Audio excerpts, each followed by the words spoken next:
नंदपुर नाम का एक बहुत ही खूबसूरत गांव, जहां रवि अपनी पत्नी सीता और 20 साल की बेटी रिया के साथ रहता था।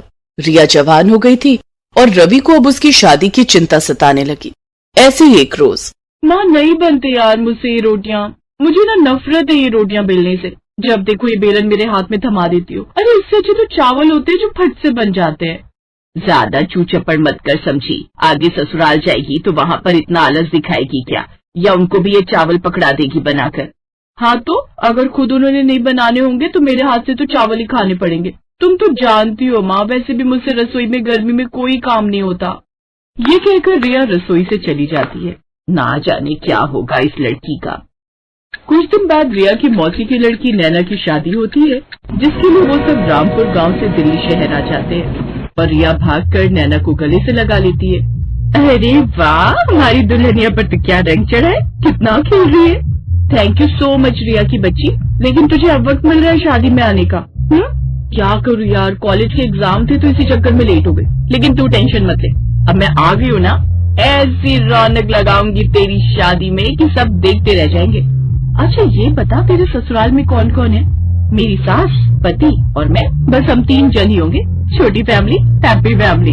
क्या हैप्पी फैमिली? अब हमें देख लो कितने बोर हो जाते हैं घर में। 2-3 जन ही है घर में। पता है मुझे तो बड़े से ससुराल का शौक है, ताकि मैं वहाँ बोर ही ना हो सकूं। खूब बड़ा परिवार हो मेरा। अच्छा, और जब बड़े परिवार में जाकर इतने सब लोगों के लिए रोटी बनानी पड़ेगी तो? अरे रोटी सब्जी के चक्कर में कौन पड़ेगा, मैं तो सबको पुलाव ही खिला दिया करूंगी। याद है ना मेरा ऑल टाइम वेजिटेबल पुलाव। उफ, तेरा कुछ नहीं हो सकता। शाम को नैना की बारात आती है तो उसमें दूल्हे का दोस्त सचिन भी आता है, जो कि दिखने में काफी हैंडसम था। बारात के स्वागत में रिया हाथ में थाली लिए खड़ी थी। बारी बरसी खटन गया सी खट के लिए आंदा थाली, बारी बरसी खटन गया सी खट के लिए आंदा थाली, इतनी भी के दी कंजूसी जीजा जी हुंदा जेब तो करो दी खाली। तुम अगर जेब खाली कर दी ना तो शादी के बाद आपकी बहन को ही मुश्किल होगी, क्योंकि हमारा दोस्त तो पहले टन गोपाल हो जाएगा। इस बात पर सभी जोर जोर से हंसने लगे, लेकिन किसे पता था कि अंदर ही अंदर उन दोनों के मन में एक दूसरे के लिए कुछ और ही चल रहा था। रिया का चुलबुलापन देखकर सचिन को वो पहली नजर में भा गई। रिया को भी सचिन देखते ही पसंद आ जाता है। सचिन शादी का रिश्ता लेकर उनके घर आता है। आपकी बेटी हमारे बेटे को पहली नजर में ही भा गई और हम आपकी बेटी का हाथ मांगने आए हैं। ये तो हमारे लिए खुशी की बात होगी बहन जी। अब सबकी रजामंदी से उन दोनों की शादी हो जाती है और कुछ दिन बाद रिया अपने ससुराल आ जाती है। सचिन, जब तुम लोग मुझे देखने आए थे तब बस 10 ही लोग आए थे। रिया, वो दरअसल बात यह है कि जब हम लोग तुम्हारे घर आए थे उस वक्त छोटे पापा और बड़े पापा का परिवार बेंगलोर शहर में था, इसीलिए वो आ नहीं पाए थे। पर जब सब लोग यहाँ आ गए तो अब 50 लोगों का परिवार बन चुका है।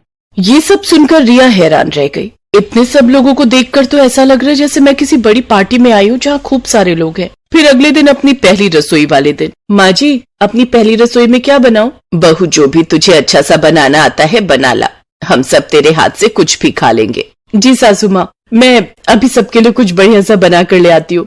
रिया जल्दी से रसोई में चली गई, जहाँ खूब सारी सब्जियां रखी हुई थी।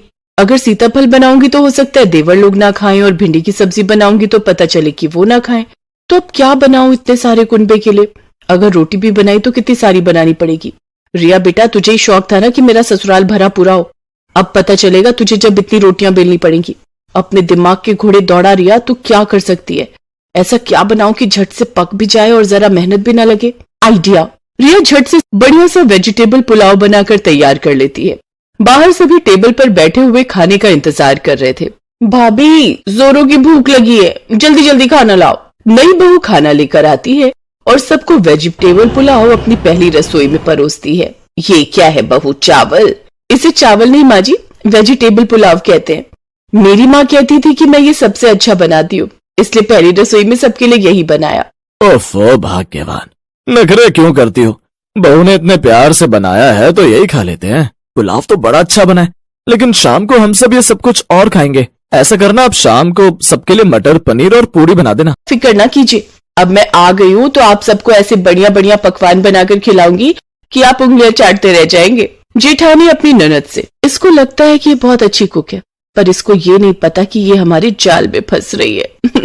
अब खाना बनाते बनाते इसकी हालत बेकार हो जाएगी, लेकिन अच्छा है। शाम को रिया फिर रसोई में गई और सबके लिए खाना बनाने लगी, लेकिन इतने लोगों के लिए मटर पनीर और पूड़ियां बेलते बेलते उसकी हालत खराब हो गई। सासू माँ, मटर पनीर और पूड़ी रेडी है, सब लोग टेबल पर बैठ जाइए। रिया बेटी, तेरे हाथों में तो जादू है, जादू। सच में तूने तो सबके दिल जीत लिए।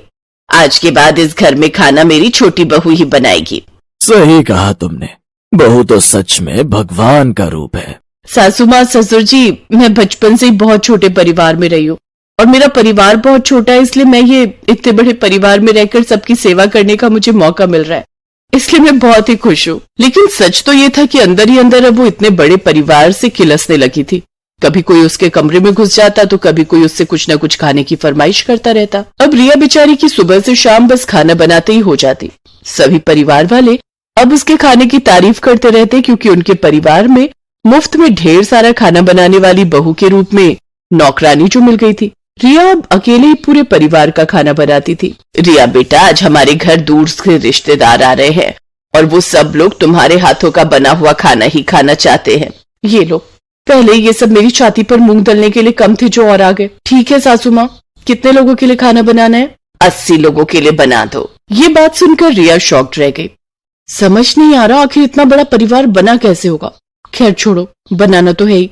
रिया रसोई में चली गई और बड़बड़ाने लगी। आज पता लग गया बड़े परिवार होने का नतीजा।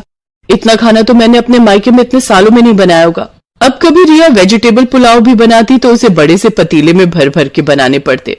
अब अगले 1 हफ्ते तक वो लगातार भरी गर्मी में सभी घर वालों और मेहमानों के लिए खाना बनाती रहती है, और एक रोज तो वो चक्कर खाकर बेहोशी हो गई।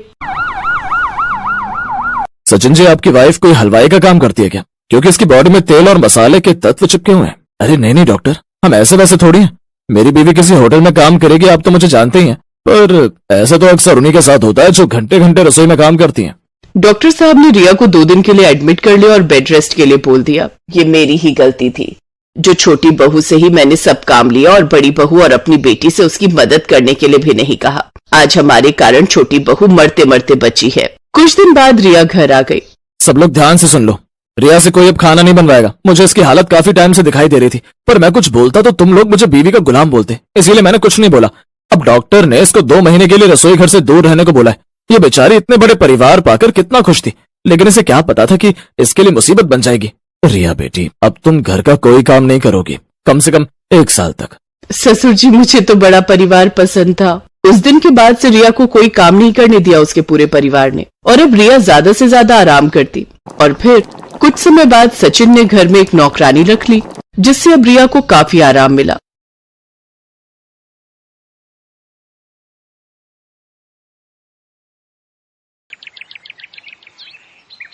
इस बार क्या सोचा है, क्या लगाओगे? सोच रहा हूँ इस बार मटर लगाऊं। पर 2 साल पहले जब मटर लगाई थी तब पता है न क्या हुआ था।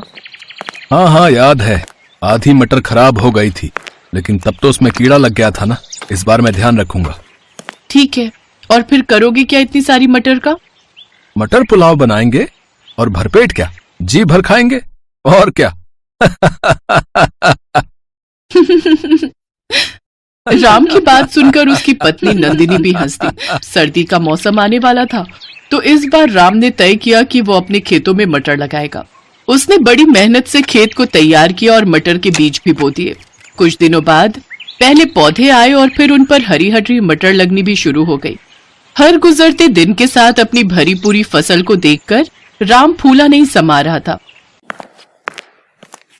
नंदिनी, ओ नंदिनी, चलो जरा, तुम्हें कुछ दिखाना है। पर अभी बहुत काम है। अरे ये काम तो होते रहेंगे, तुम चलो मेरे साथ।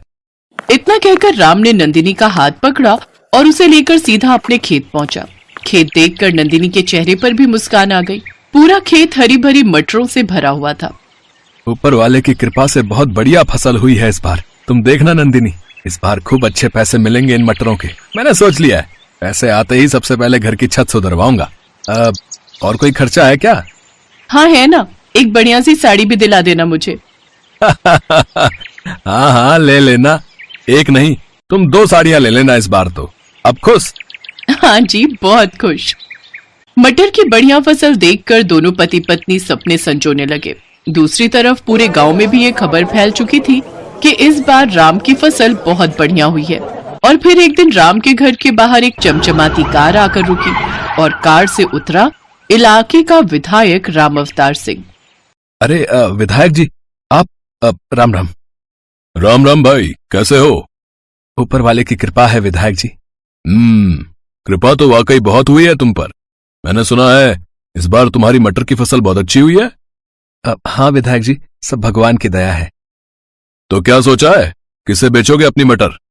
अभी तो कुछ ऐसा सोचा नहीं है विधायक जी, जहां सही दाम मिल जाएगा वहीं दे दूंगा। अरे तो हम काय के लिए हैं? हमको दे दो अपनी सारी मटर, हम पूरे 15 रुपए देंगे तुम्हें 1 किलो के। पर शहर में तो इस बार 25 से 30 रुपए किलो बिक रही है मटर। देखो राम, मटर है, गेहूं नहीं, जो कई महीने संभाल लोगे। 2 दिन बाद सूखने लगेगी सारी की सारी।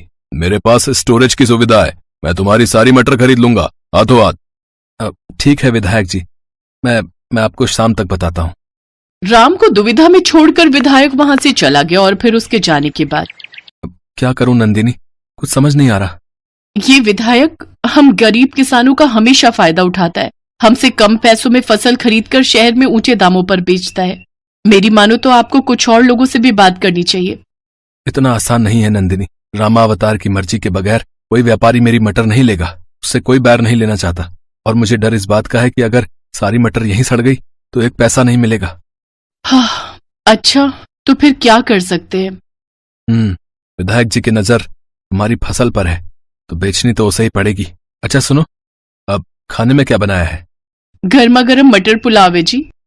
अरे वाह, तो जल्दी से ले आओ फिर, बड़ी भूख लगी है। पिछली बार राम ने अपने खेत में धान बोए थे और उस बार भी उसकी फसल अच्छी हुई थी, तो घर में चावलों की कमी नहीं थी। और जब इस बार मटर आई तो नंदिनी ने सबसे पहले मटर पुलाव बनाकर ही राम को खिलाया, क्योंकि मटर पुलाव राम को बेहद पसंद भी था। जब राम और नंदिनी खाना खा रहे थे तभी उन्हें बाहर से शोर सुनाई दिया। लोगों के चीखने चिल्लाने की आवाजें आ रही थी। दोनों ने फौरन बाहर निकलकर देखा तो पूरा गांव जल रहा था। आग बहुत बढ़ चुकी थी, लगभग सारे घर जल रहे थे। बस एक राम का घर सुरक्षित था, क्योंकि वो उसके खेत के किनारे ही था और बाकी के घरों से दूर था। राम खाना छोड़कर फौरन लोगों की मदद के लिए दौड़ा। काफी देर बाद आग तो बुझा ली गई, लेकिन गांव के सारे घर जलकर राख हो चुके थे। सारा सामान, सारा राशन, सब कुछ राख बन चुका था। हिम्मत रखिए आप सब, हम सब मिलकर कुछ ना कुछ जरूर कर लेंगे। एक काम करते हैं, विधायक जी के पास चलते हैं, उनसे मदद मांगते हैं। हाँ हाँ, ठीक कह रहे हो, चलो चलते हैं। पूरा गांव रामावतार विधायक के पास पहुंचा। गांव के लोगों ने विधायक से अपनी परेशानी बताई तो विधायक ने उन सबको दुत्कार दिया। चलो, अब क्या बस यही काम रह गया है?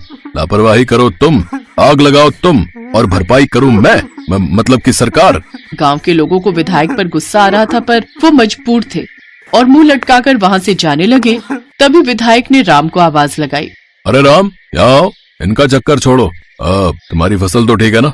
हाँ जी, मेरी फसल तो बिल्कुल सुरक्षित है। हाँ तो एक काम करो, 16 रुपए ले लेना भाई, लेकिन अब जल्दी सौदा पक्का करो और सारी मटर यहाँ पहुँचाओ, समझे? विधायक जी माफ करो, लेकिन मैं आपसे कोई सौदा नहीं करना चाहता। अच्छा, तो क्या करेगा मटर का? है किसी और को मैं तुझे बेचने नहीं दूंगा। मैं चाहे तालाब में डाल दूं, पर आपको नहीं दूंगा अपनी मटर। राम अवतार ने मजबूर गांव वालों की मदद नहीं की। इस बात से राम बहुत नाराज था। उसने विधायक से सौदा करने से साफ इनकार कर दिया।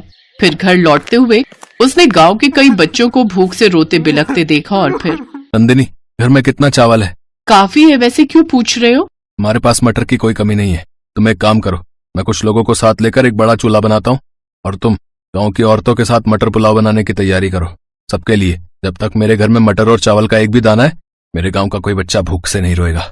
लेकिन फिर हम लोग। अपने बारे में बाद में सोचेंगे नंदिनी, फिलहाल गांव के बारे में सोचना है। नंदिनी ने इसके बाद कुछ नहीं कहा और खाना बनाने की तैयारी शुरू कर दी। अगले कुछ दिनों तक नंदिनी की रसोई में ढेर सारा मटर पुलाव पकता रहा और गांव के लोगों की भूख मिटाता रहा।